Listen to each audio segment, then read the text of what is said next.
呢度咧就叫做 Borovo。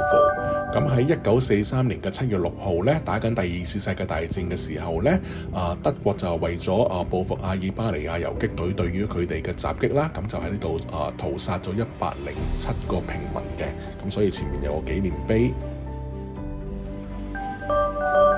而家就點零鐘，咁揸車揸到嚟呢個叫做 Leskovic 嘅地方，咁而家就揾啲嘢食下先。頭先咧行下見到一個小朋友攞部手機偷影我咯。我諗呢度真係咧，可能好少見到中國人。估唔到咧，我嚟到阿爾巴尼亞咧，我最中意嘅咧，反為係呢個 chicken soup。琴晚個 chicken soup 又好味啦，呢個 chicken soup 又好味啦。咁跟住咧，我哋啲飯癮發作嘅人咧，就叫咗一個就係叫咗兜飯。跟住咧，呢個叫華沙道嚟嘅，咁撈湯飲，撈湯食，非常之好味，又可以解決我嘅飯癮。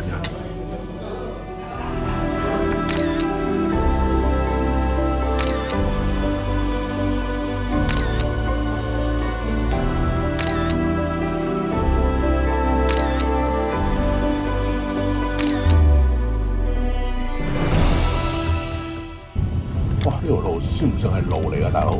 好彩架車唔係我啫，如果唔係心痛死咯，條胎仲使要嘅。咁今日由呢條路啦，呢程路啦，就由 Cocha 就開車行去 Jurwakarta 啦。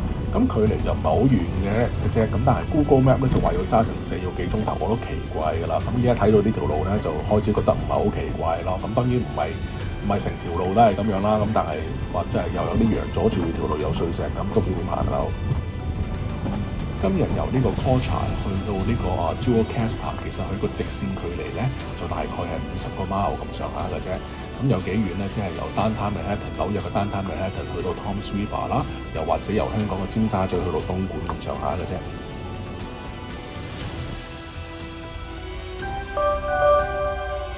下晝嘅3點鐘，咁揸車經過呢度，見到出邊個景好似幾靚咧，咁就又落車唞一唞啦。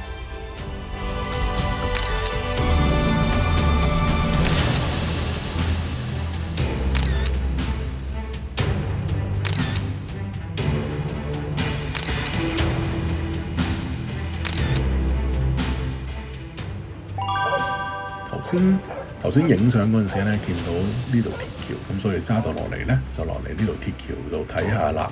咁呢度呢條村啦，我諗呢度呢條村嚟啦，咁好似好舒服咯呢度。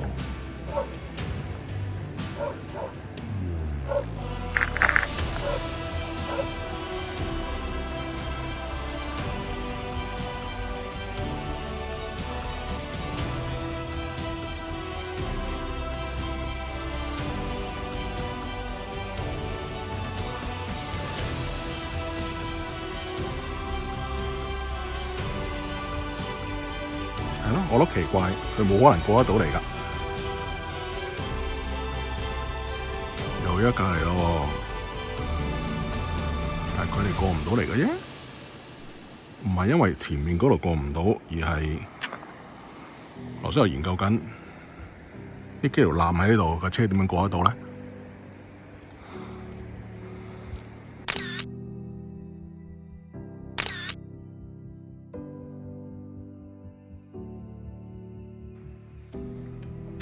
我哋咧成日話咧好狗不攔路。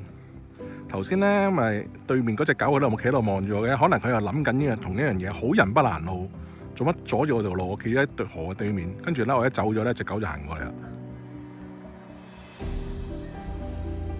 做咩啊？我頭先阻住你唔敢過嚟啊 ？Sorry 咯，喂，唔好走啊！同你講緊嘢啊，喂。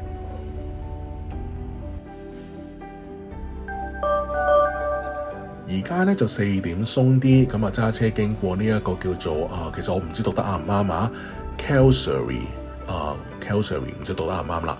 咁揸車經過啦，呢度係一個鎮啦。咁其實咧我有睇過呢個鎮嘅，我知道呢個鎮有座城堡啦，有條河可以睇嘅。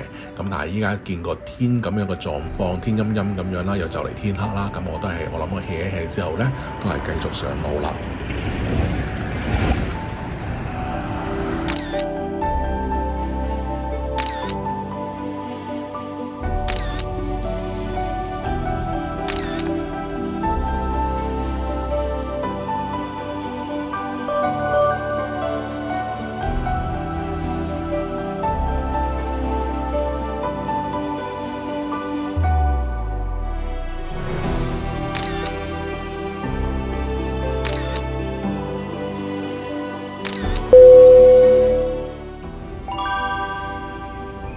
呢啲係咪叫狹路相逢咧？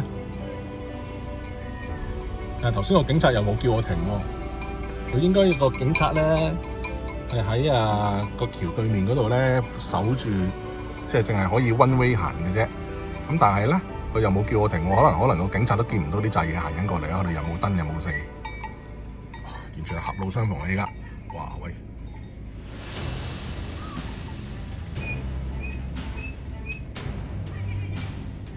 Hello，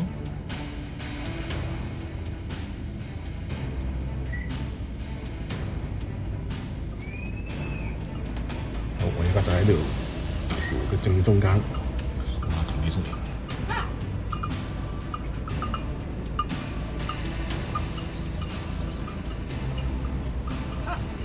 好，行晒咯喎，好，繼續行。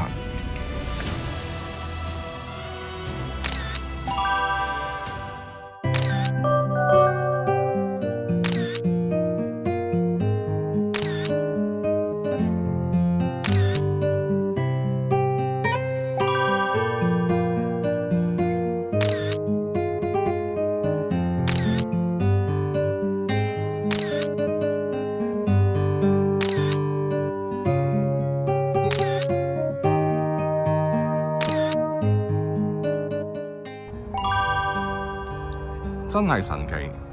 咁我頭先咧就大概8點34分都行到上嚟呢個城堡上邊啦，咁就發覺佢係未開門嘅。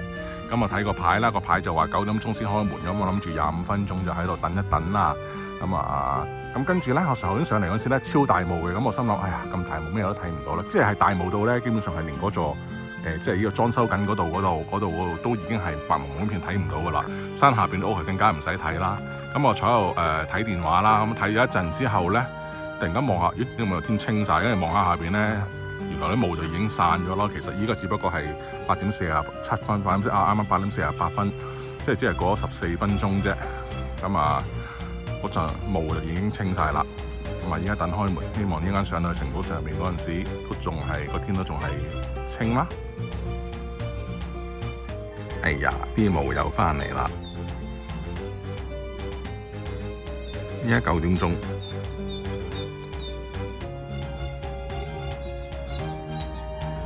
好9點鐘啱啱開門，依家入去啦。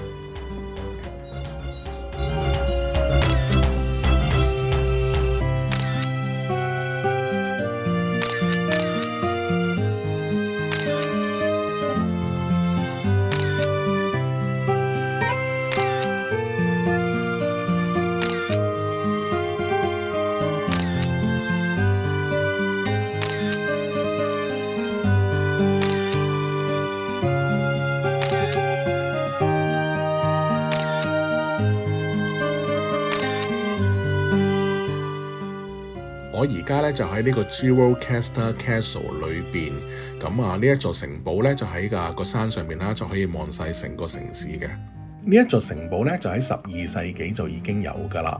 咁根據呢個傳說咧，喺15世紀嗰陣時咧有一個公主叫做 Princess Gjiro 啦。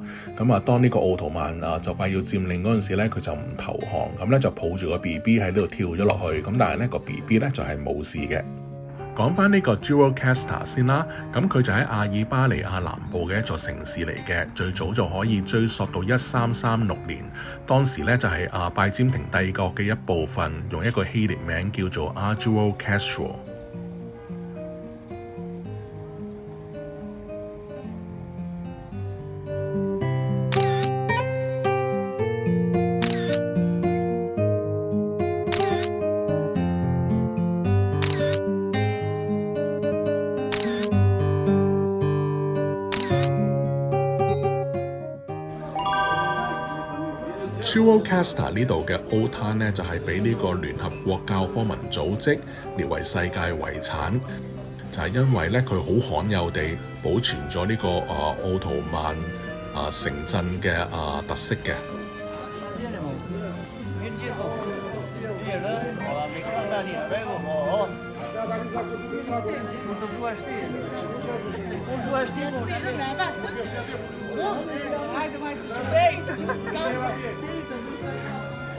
呢一座咪咪碑清真寺咧，就1757年嘅奧圖曼帝國時期興建嘅。咁喺共產黨執政嘅時期咧，就將呢座城市所有嘅清真寺都拆晒，除咗呢座。呢一個位咧就係我間酒店，又或者我間房一行出嚟咧，就係呢個有個咁樣嘅小山丘啦。咁呢一度咧就有座紀念碑嘅，就叫做 Jocasta Obelisk， 就係因為呢度好似話1908年呢度就有阿爾巴尼亞嘅第一間學校，咁所以咧呢一座紀念碑就係象徵阿爾巴尼亞嘅教育嘅。